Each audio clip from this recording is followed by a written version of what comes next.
పేరిట మీ అందరికీ షలోం. ప్రియులారా, మీ జీవితంలో సమస్తాన్ని కోల్పోయి నమ్ముకున్న వారందరూ దూరమై ఒంటరిగా నిలబడి అంధకారములో కొట్టుమిట్టాడుతున్నారా? మీరు తీసుకున్న నిర్ణయము తప్పేమో, దేవుని నమ్ముకొని వచ్చి నేను మోసపోయానేమో అని మీ హృదయము లోపల భయముతో వణికిపోతుందా? అయితే ఈ పరిశుద్ధ సమయాన పరలోకపు తండ్రి నేరుగా మీ హృదయపు తలుపును తట్టి ఒక అద్భుతమైన నిరీక్షణ సందేశాన్ని ఇస్తున్నారు. నా ప్రియమైన ఆధ్యాత్మిక కుటుంబ సభ్యులారా, మీ అందరికీ ఈ నూతన దినపు శుభములను, వందనములను తెలియజేస్తూ ప్రేమపూర్వకముగా ఈ పరిశుద్ధ వాక్య ధ్యానములోనికి ఆహ్వానిస్తున్నాను. అనుదిన దేవుని వాక్య సందేశ కార్యక్రమానికి యేసు పరిశుద్ధ నామములో హృదయపూర్వకమైన అత్యంత ఆప్యాయతతో కూడిన స్వాగత. ప్రియులారా, ఈ ఉదయాన్నే మన మనస్సులోని ప్రతికూల ఆలోచనలను, చీకటి భయాలను పటాపంచలు చేస్తూ దేవుని సన్నిధిలో ధైర్యముగా ఈ దినసరి విశ్వాస ప్రకటనలను చేద్దాం. మనసులో పరిపూర్ణ విశ్వాసముతో మీ హృదయంపై మీ కుడి చేయి వేసుకొని నా వెంట స్పష్టముగా గట్టిగా పలకండి. నా దేవుడు నన్నెన్నడూ విడువడు, ఎన్నడూ ఎడబాయడు. నేను మనుషుల నీడలో కాదు, సర్వశక్తిమంతుడైన దేవుని సురక్షితమైన రెక్కల క్రింద క్షేమముగా ఉన్నాను. ఈరోజు నా ఎదుటకు వచ్చే ప్రతి కష్టము, శ్రమ నన్ను అణిచివేయడానికి కాదు, దేవుని సంపూర్ణ ఆశీర్వాదపు బహుమానములోనికి నన్ను విడిపించడానికే అని నేను నమ్ముచున్నాను. ఆమెన్. ప్రియులారా, ఈ వాక్య ధ్యానము ద్వారా దేవుడు మీతో ప్రత్యక్షంగా మాట్లాడుతాడు, మీ ఆత్మకు విశ్రాంతిని, బలాన్ని ప్రసాదిస్తాడు అని మీరు విశ్వసిస్తే దయచేసి ఈ ఉదయకాల దైవ సందేశాన్ని ప్రతి ఒక్కరూ లైక్ చేయండి, నా ఛానల్ని సబ్స్క్రైబ్ చేసుకోండి. ప్రియులారా, ఈ శ్రేష్టమైన వాక్య ధ్యానములోనికి అడుగు పెట్టే ముందు మన హృదయాలను ఆయన పాదాల చెంత సమర్పిస్తూ ఒక చిన్న ఉదయకాల ప్రార్థనని చేసుకుందాం. పరిశుద్ధుడా, ప్రేమగల మా ప్రియ పరలోకపు పరమ తండ్రి, మీ జీవము కలిగిన ఉన్నతమైన నామమును బట్టి స్తుతులు, స్తోత్రాలు, వందనాలు. దేవా, ఈ నూతన ఉదయకాలాన్ని బట్టి మీకే కృతజ్ఞతాస్తుతులు చెల్లిస్తున్నాం. ఈ సందేశాన్ని వింటున్న ప్రతి బిడ్డ జీవితంలో ఉన్న భయాలను, నిరాశలు యేసు నామములో, యేసు రక్తము ద్వారా తొలగిపోవునుగాక. అయ్యా, నీ వాగ్దానపు సత్యము వీరి హృదయాలను వెలిగించి నూతన ఉత్తేజముతో ఈ రోజును ప్రారంభించే కృపను ప్రసాదించమని వేడుకుంటున్నాం. వాక్యాన్ని అందిస్తున్న నీ దాసుడనైన నన్ను నీ సిలువ చాటున మరుగుపరిచి వినగలిగే చెవులను, గ్రహించే హృదయము మాలో ప్రతి బిడ్డకు దయచేయమని నజరేయుడైన యేసు క్రీస్తు దివ్యమైన నామములో ప్రార్థించి అడిగి పొందుకొని ఉన్నాము మా పరమ తండ్రి. ఆమెన్. నా ప్రియ సహోదరి, సహోదరులారా, దేవుని ప్రణాళికలు ఎల్లప్పుడూ మన ఆలోచనల కంటే అత్యున్నతమైనవి. ఈరోజు పరలోకపు తండ్రి మన కొరకు సిద్ధపరిచిన జీవము కలిగిన వాగ్దాన వాక్య భాగము రూతు గ్రంథము 2వ అధ్యాయము 12వ వచనము. ఇశ్రాయేలీయుల దేవుడైన యెహోవా రెక్కల క్రింద సురక్షితంగా నుండునట్లు నీవు వచ్చితివి, ఆయన నీకు సంపూర్ణమైన బహుమానము ఇచ్చునుగాక. ప్రియులారా, ఈరోజు ప్రత్యేకమైన వర్తమానముతో మీ ముందుకు వస్తున్నాను. రేపటి దినము నుండి తిరిగి మన నూతన నిబంధన ధ్యాన అంశాలు యథావిధిగా కొనసాగుతాయి. ప్రియులారా, చదవబడిన లేఖన భాగములోని ఆ మాటలు ఎంతో అమూల్యమైనవి. రెక్కల క్రింద సురక్షితముగా ఉండడము అంటే ఏంటో తెలుసా? ఒక తల్లి కోడి తీవ్రమైన గాలి వాన వచ్చిన, డేగలు దాడి చేయడానికి వచ్చిన తన చిన్నపిల్లలను రెక్కల క్రింద దాచుకుంటుంది. ఆ సమయంలో ఆ పిల్లలకు బయట ఉరుములు, మెరుపులు ఉన్నప్పటికీ తల్లి వెచ్చని ఆశ్రయంలో పరమ సురక్షితమైన శాంతి లభిస్తుంది. సర్వశక్తిమంతుడైన దేవుని రెక్కల నీడ కూడా సరిగ్గా అలాంటిది. ప్రపంచమంతా మనకు వ్యతిరేకంగా మారిన పరిస్థితులు తలకిందులైన ఆయన ఆశ్రయంలో ఉన్న వాడిని ఏ కీడు ఏమీ చేయలేదు. ఈ వాక్యము వెనుక ఉన్న చారిత్రక నేపథ్యాన్ని మనము లోతుగా పరిశీలిస్తే దేవుని గొప్ప కృప స్పష్టముగా అర్థమవుతుంది. బెత్లెహేములో తీవ్రమైన కరువు వచ్చినప్పుడు నయోమి తన భర్త ఇద్దరు కుమారులతో కలిసి మోయాబు దేశానికి వెళ్ళిపోయింది. కాని అక్కడ ఆమె భర్త ఇద్దరు కుమారులు చనిపోయారు. నయోమి వద్ద కట్టుబట్టలు తప్ప ఏ ఆస్తిపాస్తులు లేవు. ఆ స్థితిలో ఆమె తన సొంత ఊరైన బెత్లెహేముకు తిరిగి ప్రయాణమైంది. ఆమె చిన్న కోడలైన ఊర్ప తన సొంత జనము వద్దకు, తన దేవతల వద్దకు తిరిగి వెళ్ళిపోయింది. కాని రూతు మాత్రము తండ్రి ఇల్లు, పుట్టిన ఊరు, సొంత బంధువులు, మోయాబు సంస్కృతి సమస్తాన్ని వదిలేసి ఖాళీ చేతులతో ఉన్న అత్త నయోమిని పట్టుకుంది. ప్రియులారా, రూతు నయోమి వెంట వచ్చింది. ఏదో ఆస్తి వస్తుందని కాదు. నయోమి దగ్గర ఇవ్వడానికి ఏమీ లేదు. నయోమి దేవుడే నా దేవుడు అని ఆ సర్వశక్తిమంతుని సన్నిధిని ఆశ్రయించాలనే ఒకే పరిశుద్ధమైన స్వార్థము లేని ఉద్దేశముతోనే ఆమె వచ్చింది. సమస్తాన్ని త్యాగము చేసి బెత్లెహేముకు వచ్చిన రూతుకు అక్కడ వెంటనే రాజభోగాలు దక్కలేదు. ఆమె ఆకలి తీర్చుకోవడానికి, అత్తను పోషించడానికి పరాయి వ్యక్తి అయిన బోయాజు పొలములో పడిపోయిన పరిగెలను ఏరుకోనవలసి వచ్చింది. ఆ సమయంలో బోయాజు రూతును చూసి ఆమె చేసిన త్యాగాన్ని, ఆమె కలిగి ఉన్న విశ్వాసాన్ని గుర్తించి ఈ మాటలు పలికాడు. నీవు ఇశ్రాయేలీల దేవుడైన యెహోవా రెక్కల క్రింద సురక్షితముగా ఉండునట్లు వచ్చావు. కాబట్టి ఆయన నీకు సంపూర్ణ బహుమానమిస్తాడు అని ఆశీర్వదించాడు. ప్రియమైన దేవుని బిడ్డలారా, మొదట కొన్ని దినాలు రూతు పేదరికాన్ని, కష్టాలను చూసి ఉండి ఉండవచ్చు. బహుశా ఆమె హృదయములో నేను సమస్తాన్ని వదిలి వచ్చాను కదా, నాకేంటి ఈ పరిస్థితి అని చిన్న ఆలోచన వచ్చి ఉండవచ్చు.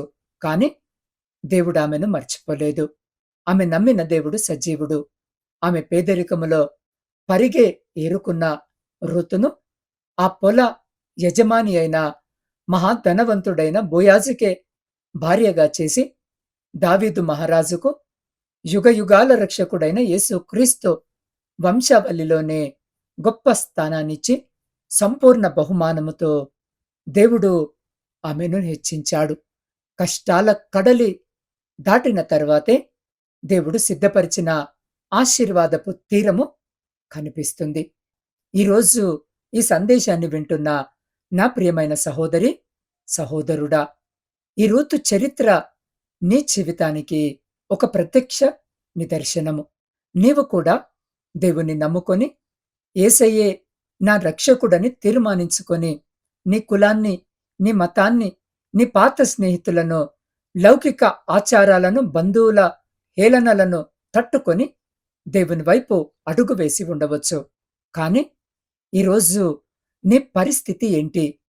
ఉద్యోగంలో అస్థిరత, నెలకు సరిపోని ఆదాయము, తీరని అప్పుల భారము, ఆత్మానూన్యత భావము, కుటుంబంలో అశాంతి నిన్ను చుట్టుముట్టాయా? దేవుని నమ్ముకున్నాను కాని నా జీవితంలో శ్రమలే మిగిలాయి అని నీవు దిగులు పడుతున్నావా? అయితే నా మాటలు ఈరోజు జాగ్రత్తగా విను.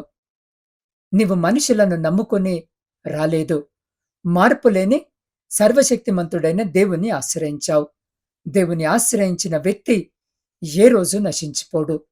నీవు పొలములో పరిగేరుకుంటున్న ఋతువలె వచ్చి చిన్న శ్రమలలో ఉండవచ్చు. కాని నువ్వున్న స్థలము పరమ సురక్షితమైనది. నువ్వు తీసుకున్న నిర్ణయాన్ని చూసి సాతాను నిన్ను భయపెట్టాలని చూస్తున్నాడు. కాని దేవుడు నీ ఎడల కార్యము చేయడానికి సిద్ధముగా ఉన్నాడు. ఈరోజు ఈ వాక్యము వినిచిన్న నీవు చేయవలసింది మూడు కార్యాలు. మొదటిది, నీవు పడుతున్న శ్రమలను చూసి కృంగిపోక దేవుని నమ్మకత్వాన్ని తలంచుకో. మనుషులు పరిస్థితులను బట్టి మారుతారు. కాని నా ప్రియ సహోదరి, సహోదరుడా, జాగ్రత్తగా విను. నీ దేవుడు నా దేవుడు, మనందరి దేవుడు మనల్ని ఎన్నడూ మోసపరచడు. రెండవది, రూతులాగా నీకప్పగించబడినటువంటి చిన్న పనిని నమ్మకముగా, ఆత్మాభిమానముతో రాత్రింబగళ్ళు చెయ్యి. మూడవది, నీ నోటి నుండి విశ్వాసపు మాటలనే పలకండి తప్ప నిరాశ మాటలను మాత్రము రానివ్వకండి. నీవు దేవుని రెక్కల కింద ఉన్నావు అంటే నువ్వు విజేతల వైపు ఉన్నావని అర్థం. దేవుడు నీ అవమాన స్థానములోనే నీకు రెండంతల ఘనతను నీ కళ్ళ ముందే ఆయన సిద్ధపరుస్తున్నాడు. కాబట్టి విశ్వాసముతో వేసిన ప్రతి అడుగు వెనక్కి తగ్గదు. దేవుని హస్తము నిన్ను చేయి విడవదు. కాబట్టి ప్రియులారా, ఈ సమయంలో ఒక సాక్ష్యాన్ని మీతో పంచుకోవాలని నేను ఆశ కలిగి ఉన్నాను. ఒకానొక గ్రామంలో సుజాత అనే ఒక నిరుపేద సహోదరి ఉండేది.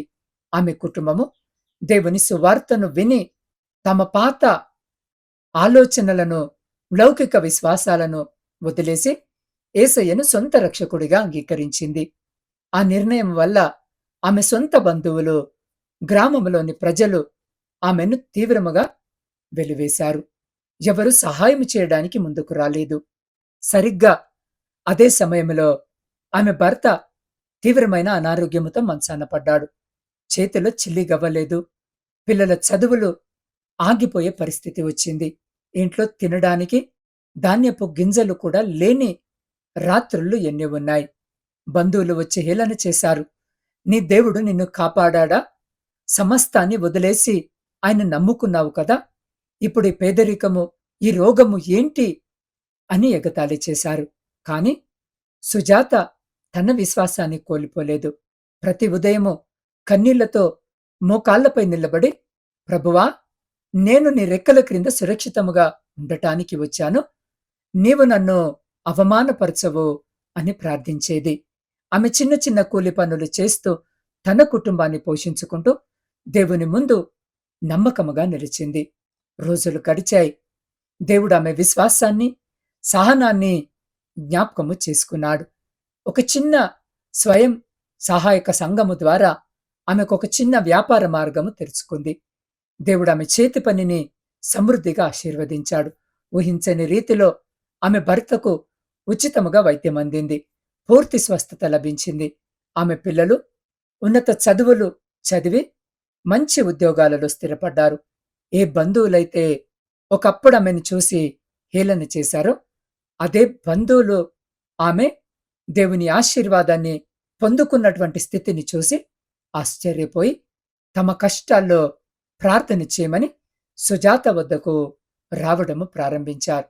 ప్రియమైన సహోదరి, సహోదరుడా, శ్రమలు తాత్కాలికము, కాని దేవుడిచ్చే సంపూర్ణ బహుమానం మాత్రము శాశ్వతమైనది. దేవునిపై ఉంచిన విశ్వాసము ఎన్నటికీ వ్యర్థము కాదు. ఆయన నీ నిరీక్షణను నెరవేరుస్తాడు. నా ప్రియ సహోదరి, సహోదరులారా, ఈ మాటలు వింటున్న మీ హృదయము ఈ ఉదయాన్నే ఒక అద్భుతమైన నిరీక్షణతో నిండిపోయిందని నేను నమ్ముతున్నాను. ఒక్కసారి ఆలోచించండి. లోకము మిమ్మల్ని చూసి నీ వల్ల ఏమీ కాదు, నీ జీవితం ఇంతే, నీకు సహాయము చేసేవారు లేరు అని తీర్పు తీర్చి ఉండవచ్చు. మీ బంధువులు మిమ్మల్ని తక్కువ చేసి మాట్లాడి ఉండవచ్చు. మీ పరిస్థితులు మిమ్మల్ని పూర్తిగా కృంగదీసి ఉండవచ్చు. కాని నా ప్రియ సహోదరి, సహోదరుడా, ఈ ఉదయకాలన పరలోకపు తండ్రి మీతో స్పష్టముగా చెబుతున్నారు. నువ్వు మనుషుల నీడలో లేవు, సర్వశక్తిమంతుడైన దేవుని సురక్షితమైన రెక్కల క్రింద ఉన్నావు అని. రూతు ఖాళీ చేతులతో, కన్నీళ్లతో అనాథగా బెత్లెహేమునకు వచ్చింది. కాని ఆమె దేవుని ఆశ్రయించింది గనక దేవుడు ఆమెను ఒంటరిగా విడిచిపెట్టలేదు. ఆమె జీవితాన్ని సమృద్ధిగా ఆశీర్వదించి హెచ్చించాడు. ఈరోజు ఈ వాక్యము వినుచున్న నీవు అనుభవిస్తున్న ఈ పేదరికము, ఈ శ్రమ, ఈ అప్పుల భారము, ఈ అనారోగ్యము తాత్కాలికం మాత్రమే. దేవుడు నీ కొరకు సిద్ధపరిచిన సంపూర్ణమైన బహుమానము త్వరలోనే నీ కళ్ళ ముందుకు రాబోతుంది. కాబట్టి ఇక ఏమాత్రము భయపడకండి, కృంగిపోకండి. ప్రియ సహోదరి, సహోదరులారా, నేనొక ముఖ్యమైన సమయానికి ఇప్పుడు మిమ్మల్ని ఆహ్వానిస్తున్నాను. ఈ వాక్యము వింటున్న మీలో ఎవరైనా ఇప్పటి వరకు దేవునికి దూరముగా జీవిస్తూ, నా జీవితంలో శాంతి లేదు, నా భారాన్ని మోసేవారు లేరు అని నిరాశలో ఉన్నారా? లేదా దేవుని నమ్ముకున్నప్పటికీ మీ జీవితంలో ఎన్నో శోధనల వల్ల విశ్వాసములో వెనకబడిపోయారా? ఈ సమయమే దేవుని వైపు తిరిగే సమయం. యేసయ్య తన ప్రేమగల బాహువులను చాచి మిమ్మల్ని పిలుస్తున్నారు. నా బిడ్డా, నీ భారాన్ని నాపై మోపు, నేను నిన్ను క్షేమంగా చూసుకుంటాను అని ఆయన ఇదిగో ఈరోజు ఈ వాక్యము వింటున్న మీతో సెలవిస్తున్నాడు.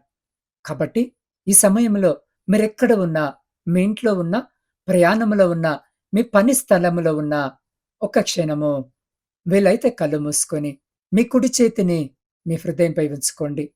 ఈరోజు మీ జీవితాన్ని, మీ భయాన్ని, మీ బాధను, మీ ప్రతి సమస్యను దేవుని చేతిలో సమర్పించండి. ప్రభువా, నేను నీ రెక్కల క్రిందికి వస్తున్నాను. నన్ను స్వస్థపరచు, నన్ను ఆశీర్వదించు అని మీ అంతరంగములో ఆయనను ప్రార్థించండి.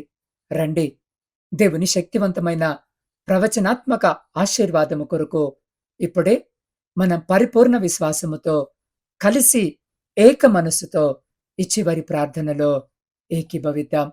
మహోన్నతుడా, సర్వశక్తిమంతుడా, సైన్యములకు అధిపతి అయిన యెహోవా, నజరేయుడైన యేసు క్రీస్తు అతి పరిశుద్ధ నామములో నీ దివ్యమైన సింహాసనము వద్దకు వస్తున్నాము తండ్రి.